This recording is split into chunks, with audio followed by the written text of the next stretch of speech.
This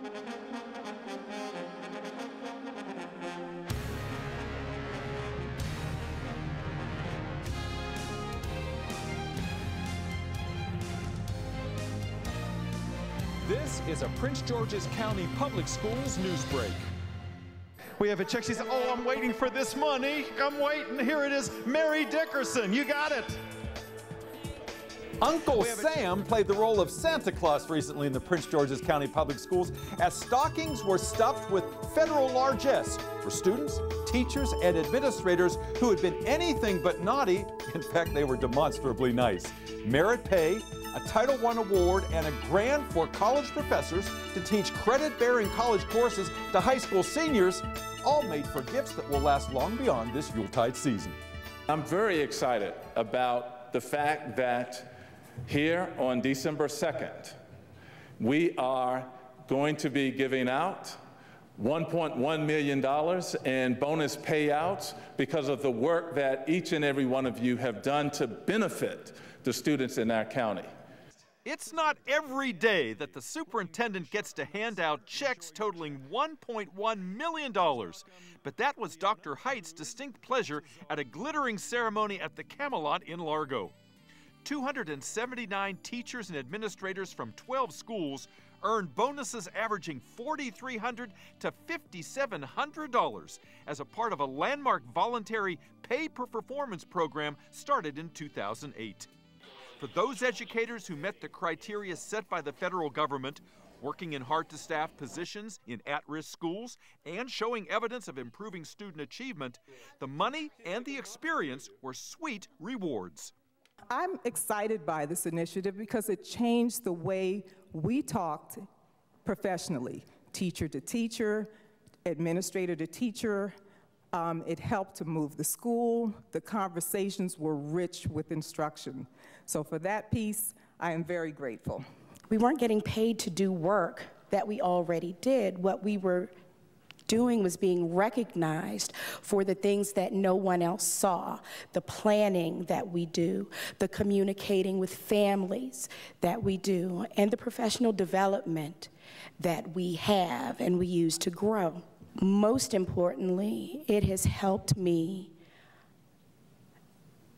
in my process of mastering my craft, which I think is what all of us are doing, because while the financial reward is nice, especially at Christmas time, you can't put a price on what we do. The Merit Pay program has expanded to 20 schools this year and hopes to enlist up to 42 schools before the $17 million federally funded program finishes in 2012. The generosity of this season extended to the awarding of yet more federal money. This time a $2,000 check that went to a Prince George's school that rose to the head of the Title I class. We also have University of Maryland partnerships, and they provide individualized tutoring as well as after-school program.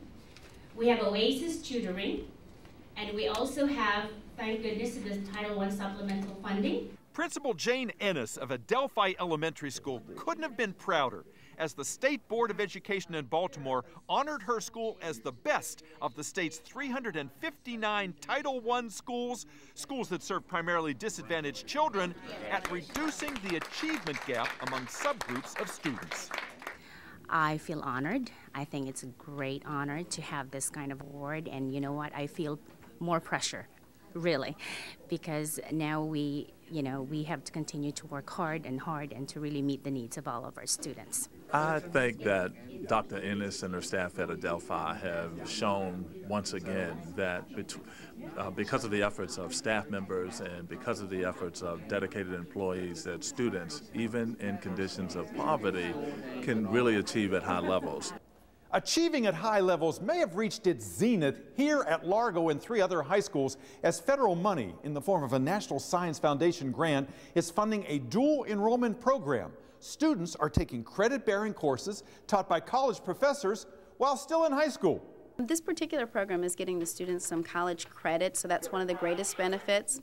But a secondary benefit is them getting actual college experience. This first group of students in the National Science Foundation's Minority Student Pipeline which hopes to increase minority enrollment in science courses, will take an environmental lecture and lab class in the winter term and a much anticipated forensics science course for CSI lovers in the spring. The 8 credits they earn can then be transferred to any college that they choose. It's a golden opportunity to get a taste of college life before ever matriculating. I actually found out about this program because it was a conflict of interest in my schedule. So the class I really wanted, I couldn't get into, and my the coordinator asked me was I interested in this program and earning an extra credit for college. So I decided I'd go ahead and try it. I'm already learning a lot about saving the environment, and I actually carry some of these practices over to my home and outside of school. Since I'm going to be a biology major and later go into pre-medicine, this will help me get towards my goal, like an extra biology class that I can have under my belt so I can be more advanced than other high school students in my school.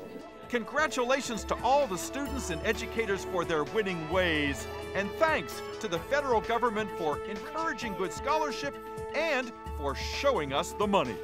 For Channels 96 and 38, this is Dave Zarin reporting.